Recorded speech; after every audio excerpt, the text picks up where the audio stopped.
Nu šitā gadās tikai reizi 10 gados.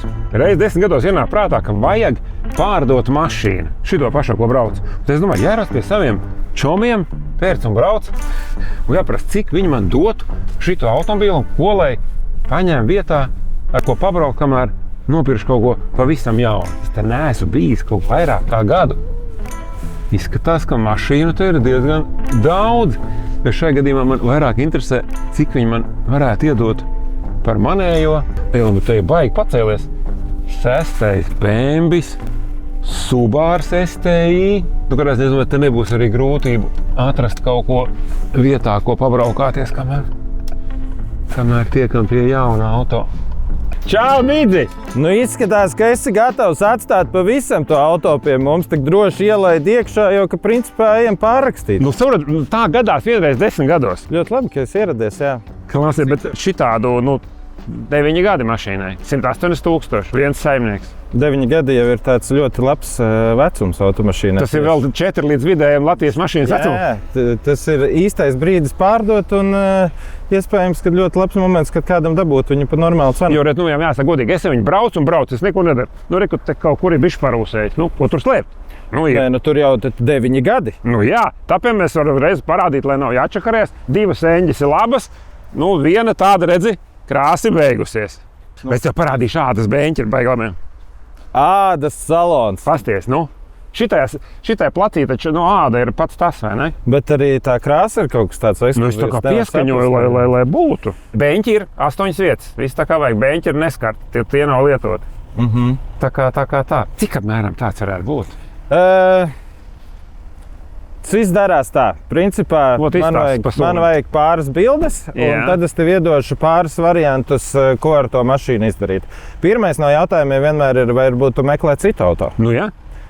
Nav problēmu. Kritērijus tavus gribētu uzzināt. Jocīga.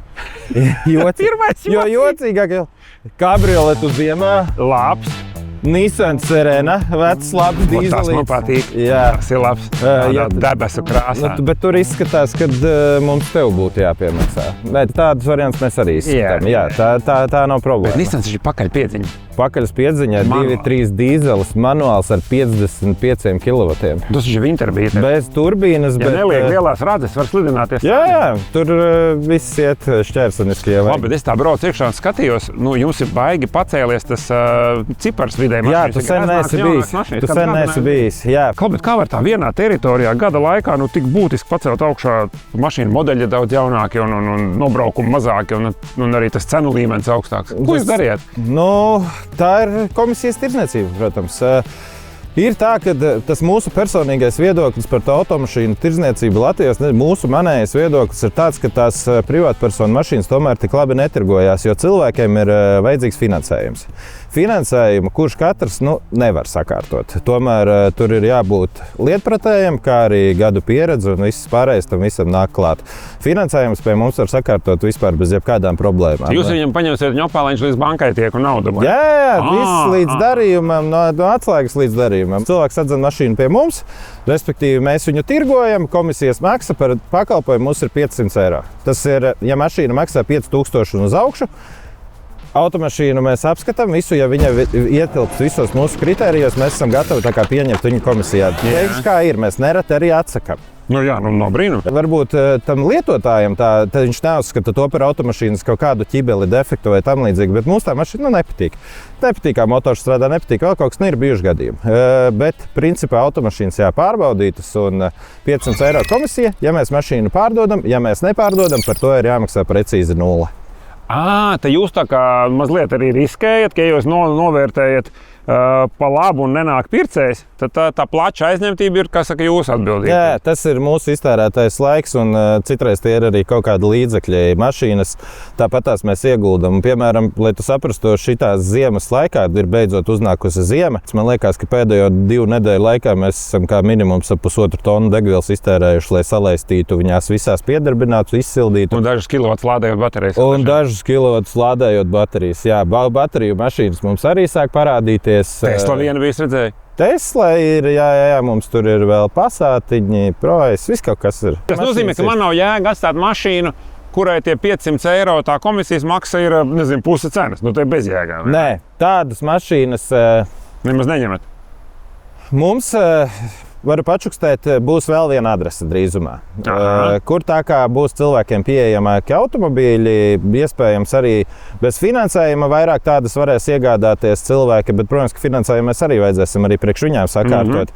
Bet komisijas maksa tad būs mazāka. Ja mašīna būs zem 500 000, tad principā mēs jau tur skatīsimies atkarībā no modeļa. Nu, tur 300 maksimums, varbūt 400 eiro būs komisijas maksa. Tur būs tāds budžeta placis. Jā, mēs mēģināsim tur dabūt, teiksim, cilvēkiem pieejamākas automobīļi, nu, par zemākām izmaksām, bet viņas būs ļoti labā stāvoklī. Es varētu apgalvot, ka mēs mēģināsim tur neturēt daudz mašīnas, bet labas un zem tiem 7,000. Tad tur būs maz budžets, te būs budžets. Te būs budžets, jā.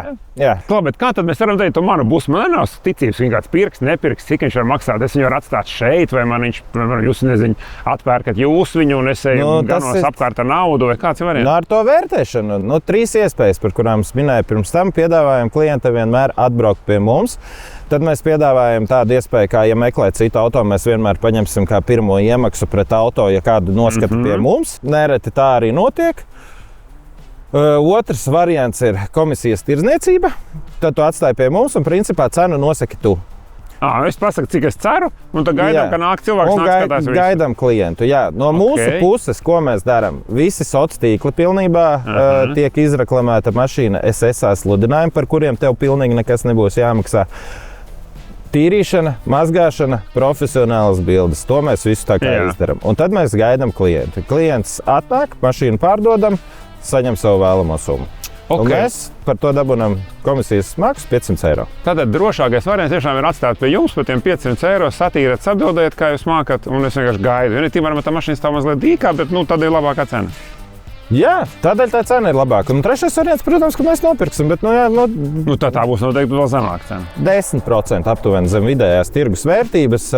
Cilvēkiem bieži rodās jautājums, kā tiek noteikta tirgus vērtība. Mums ir 10 gadu pieredze, ja ne pat ilgāk, autotirdzniecībā un tādos interesantos modeļos. Starp citu, tavēju arī varētu pieminēt pie grūti iespējams novērtējama auto, jo viņi tur ir bijuši daudz un dažādās komplektācijās, īsāki, garāki. Jā, viņam ir dusmīgais motors, 180 zirgi, automāts, parasti viņam ir 130 zirgi un rokas kārna.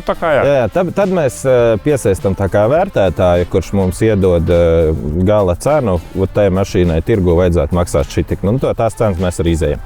Kolosāli. Tā kā es tas, ka mums ir ko darīt. Jā, mierīgi. Viss. Es tad apdomājos, kurš variants man labāk der, un tiekamies atkal. Bez problēmām.